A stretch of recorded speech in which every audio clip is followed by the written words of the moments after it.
maybe I need to just stop posting all these videos all the time, man. Maybe that's what I need to do. Just not post them, because my team, they be taking it too serious, bro. Like, so I put the video out there, right? I said some things. Some things I meant, but for the most part, I do it so people can relate. That's why I tell people all the time, it's entertainment purposes. If I'm talking shit about my team, it's because somebody else out there who also plays Pro-Am might feel that way about their team, and it's easy for them to relate to my video. If you can relate to it, you'll watch my videos more. My team, they heard everything I said in the video. They was downright offended. Now, of course, they were irritated by the losses as well, because they understood that we could play better than what we've been playing. I always take a lot of the blame whenever we lose games, especially this year, more so because it took me a while to figure out the type of character that was going to work for this year's type of game. You know, last year I could get away with not shooting because I can do everything else. I can rebound, block, steal, and you know, I can get away with everything. This year, you have to sacrifice something. You know, you either got to sacrifice scoring, defense, playmaking, rebounding, shooting, finishing. You got to sacrifice something. And you got to sacrifice a little bit more in another area than what you really want to. So the player that I was last year, I'm nowhere near as good, but I'm still just as effective with the two-way floor general that I run with now. But that last video dropped, I said some things. You know, I said the way the offense should run. I said what we should do defensively. I also said that we don't run one-on-ones around here, right? Meaning, I don't care who the offensive player is or how good he is like that. You ain't getting no one-on-one around here. We jump people. We come in packs. We come in waves. That means if somebody's guarding you, best believe somebody else is already ready to take your head off, and then another person after that just gonna come and knock you out just cause. We jump people around here. And yeah, I said it, but they really started doing that shit. Like, you can't do nothing against us without somebody else reacting, moving, following up. Like, the way I explained it is the way they started moving. Even the stuff I was saying, like slide into the gap, they start getting a bunch of open shots. And it's the one thing I tell teams all the time. Like, if you want your team to get better, you have to watch film.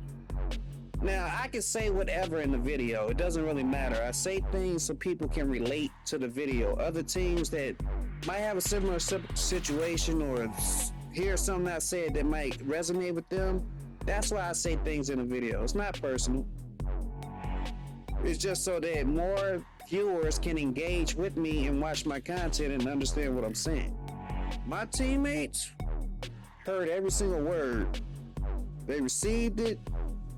They said, okay, Lethal, we gonna show you. D-Mac, on demon time. This is probably the best I ever seen D-Mac play, and I didn't seen D-Mac damn near be Defensive Player of the Year before. Loco, and I try to be honest with my team, right? Loco is my best player. Like, I think outside of me, Loco is the next best talent that I have on the team. It's not to say that my other teammates ain't great. Everybody on my team is great.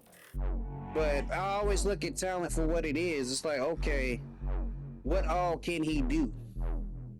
And talent level and IQ is the two things everybody always wants on the team. Talent and IQ. Talent is the thing that you can't teach. It's just like they learn this way, the skill set, and they dominate with it game after game. Loco don't even get to fully show you his range because he plays within the flow of the offense.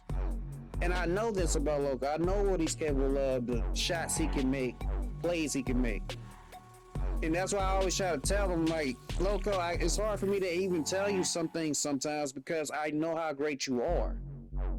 And it's not that I'm trying to hold you back from your fullest potential, but you might have to sacrifice some of that greatness for the team. Like, even for me, for example, like, yeah, you can probably score more than what you probably are, but I need you to sacrifice some of that so that this person over here can get some love.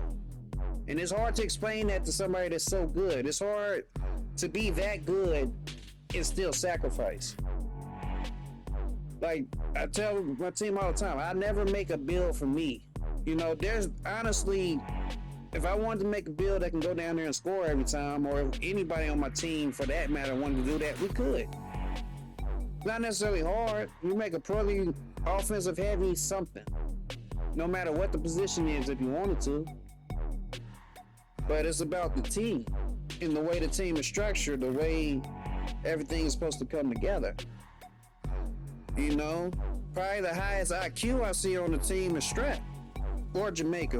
Either one of those two. They both of them IQ. Well, I always say this: Jamaica is like the best passer, and the way he plays the pick and roll, like, is second to none. You can't get nobody to play it better than that. And he has no ego whatsoever.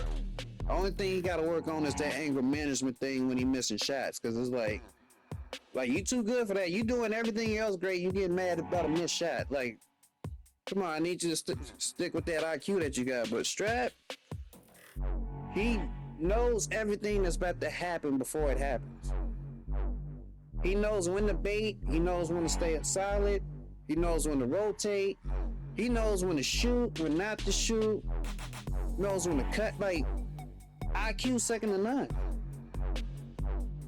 And D-Max, his special talent, like, you can't coach that. Like, he makes some tough shots in some big moments. He comes up with the big rebound. He'll guard whoever I need him to guard. Like, the stuff you can't coach.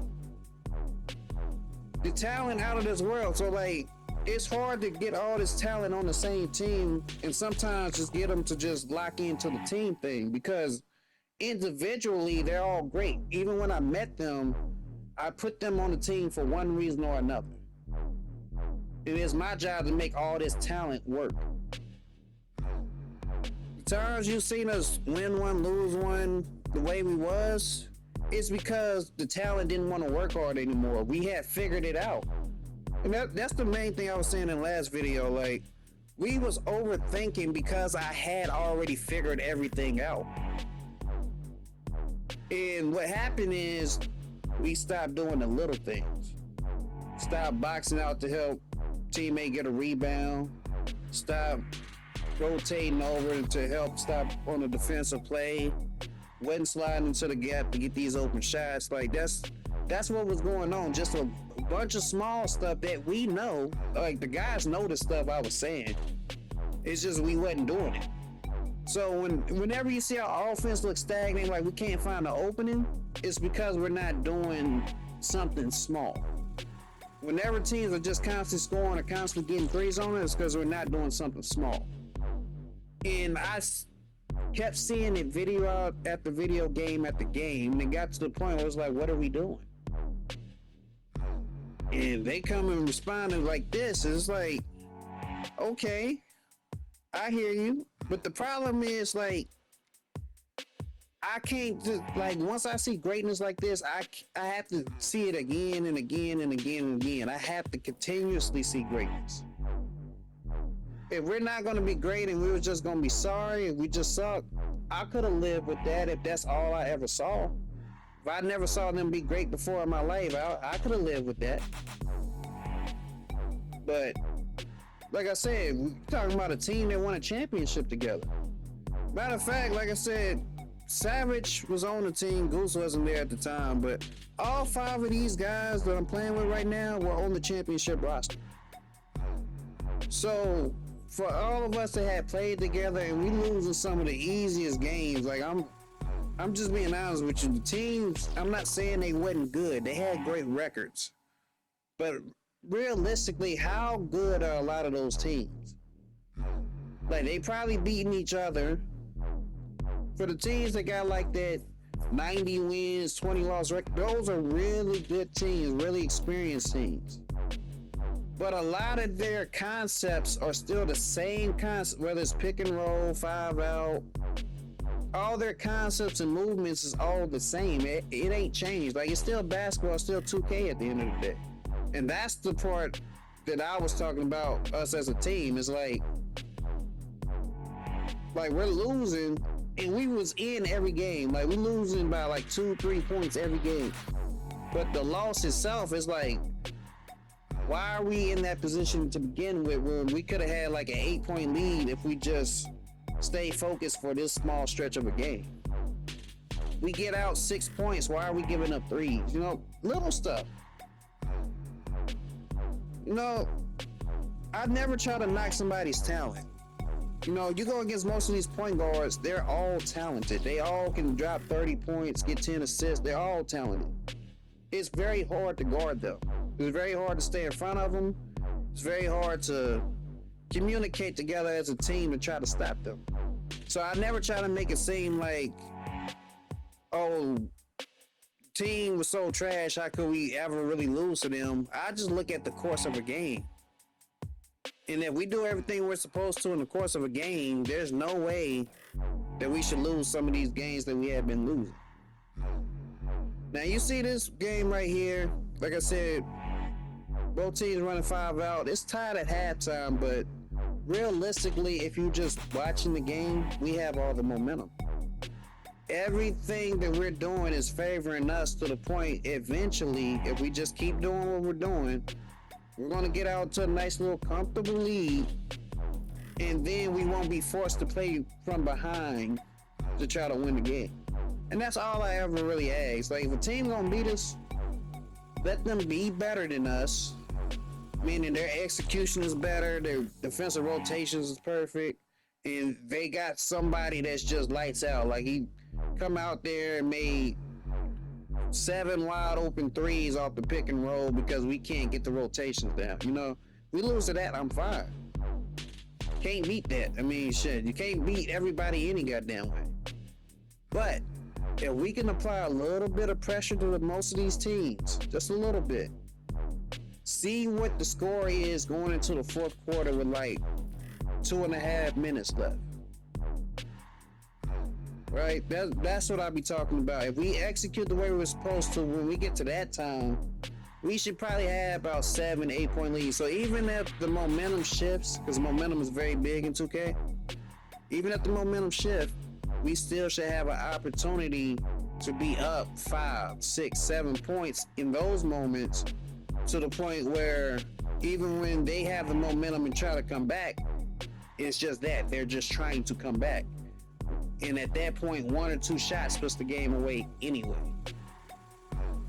You know, and that's what I live by. If the game gonna be tough, well, I'm saying D-Mac was demon time. If the game gonna be tough, cool.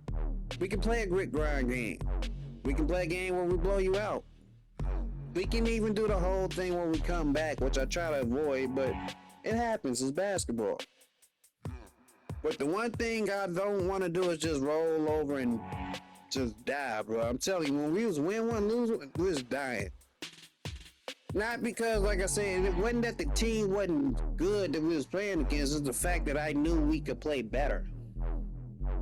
And if we played just to our standard, we win 85-90% of the time we play against these teams, no matter how good they are, because we're better. Now, as you can even tell, like, in a very crucial part of this game, Jamaica happened to lag out. So this was really going to test everything that I was saying in the video. It's like, okay, we down a player. So if this team honestly wants to, if they honestly wanted to, they can manipulate the computer either through pick and roll or just drive and kick and get open shots. So now it really tests your rotations, how well you can bait somebody, and all these different things that's going to make the difference. So one thing I did like in response to what happened when Jamaica lagged out is everybody did more. You know, everybody hedged more, they showed more, they helped more, and it was never a point where I was looking at this team like, oh, they really gonna manipulate the computer to beat us. That never really happened. You see, the computer was rotating, and everybody who just did what I said stayed in the way. It was beautiful. It's beautiful. I couldn't believe it. I mean, sometimes you be playing, of course I'm saying this for pretend, but like, your team can bring tears to your eyes, man.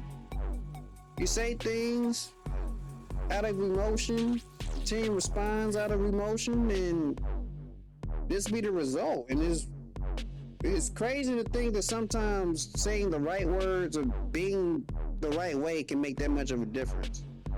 Like I always tell my team, I never wanted to be a point guard or be a person really that had to come out and yell at you and call you all out your name, say personal things. But that's not me. That's not my style. At the end of the day, we are all talented. We are all trying to have the same goal, which is to have fun, win some Proam games. That's all it got to be at the end of the day.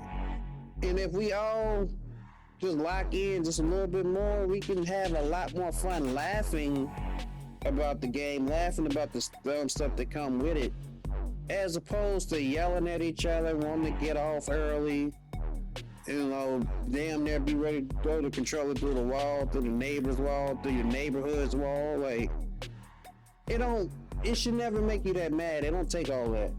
You know what I'm saying? It don't take all of that. All it takes is a little bit more focus, and the results will speak for themselves. We actually did things so well, I actually think we would have a chance if we played against our counterpart. For the first time, this is the first time I'm saying that we actually would have a chance. I still think they have a slight edge because of what they would do to score. Like they take advantage of being able to post up. And those post-ups are hard. We only got like a couple of people that can actually stop it. And I don't want to see my team just sit there getting post-spin on all day and we can't stop them from scoring. A lot of their points will have to come off the fast break and then just their point guard step your game up, just trying to break everybody down. The advantage that we have is, obviously me, and the fact that it's the system that I came up with. Me and my co-captain did together. But me knowing everything they're going to run and knowing exactly what to do to stop how they're going to try to score. Obviously, RDH Hulk, step your game up, and Cincy. Those are going to be your main scorers. If Montage is playing, can't leave Montage open. If King is playing, we got to be disciplined enough against him so that he doesn't gain confidence. Because if King has confidence, he can kill. If we don't give him any confidence, we don't have to worry about him as much because he don't touch the ball as much as some of those other players. But nonetheless, everybody has their own thing. I still have to get a couple of other people. I'm still looking for a couple of other people to join the team.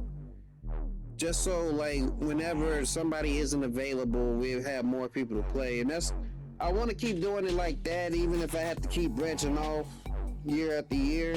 Because the bigger I can grow the clan, the more entertainment I can put out. No matter what squad I run with, no matter what file. Like I said, right now, it's realistically 2 functioning teams out there. And even some of the guys that you see in these videos, they still play on that team as well. So it's all good. It's all love at the end of the day, and it's a beautiful thing. Now, the next phase of what I want to put together for the team is just getting more clarity on plays. There's a couple other plays I want to add. I want to change some of the terminology. For example, I do want to go away from swim. I'm going to call it something different. I'm not going to put it in this particular video. I'll make a whole video about it so that, my team will understand what it is, what it was. But it's all going to be the same action. But I'm going to put a lot of these plays in there, especially if we can play more, so that once we practice it in rec and get used to seeing how teams are going to react to what we're doing, everybody will know how to counter, where to move to, and how the system is supposed to work. The advantage I like us having by not being able to post up is that we can use speed.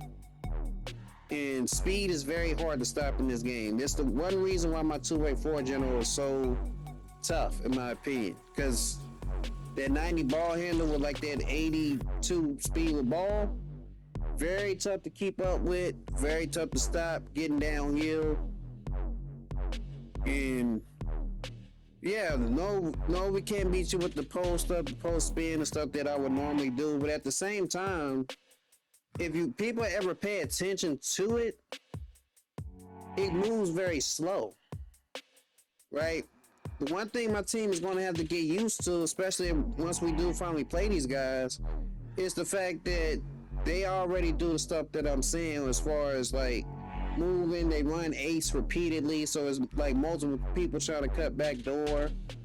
And you gotta get used to that action. If you can't stop it, it gets tougher and tougher and tougher.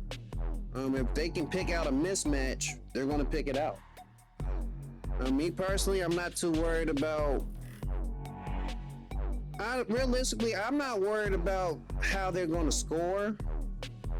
I'm more worried about how we're gonna defend. I know, for the most part, no matter what team we play against, I know after after 2 minutes, I know exactly how to beat them every time down the floor. I know exactly how they're gonna beat us every time down the floor. Because after 2 minutes, they should have showed their hand, and everybody that's gonna shoot is gonna be spotting up. If the big man can shoot, he's gonna sit on the corner or on the 3-point line and take a shot somewhere early in the game, which is a good thing. I always tell my bigs, you gotta see if he can shoot before you go out there and guard it. But nonetheless, man, I'm proud of my guys. You see, we went from losing to winning at this clip. Team couldn't even get to 40.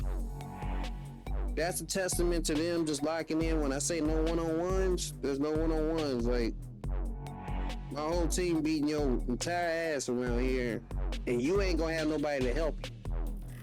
Right? Your motherfuckers have to go sit in the corner. But anyway, I hope people enjoyed this video, man. This was a great one for me. Great win for the team. Great confidence booster. But now I have to see it again. And after that, I have to see it again. And after that, I got to see it again.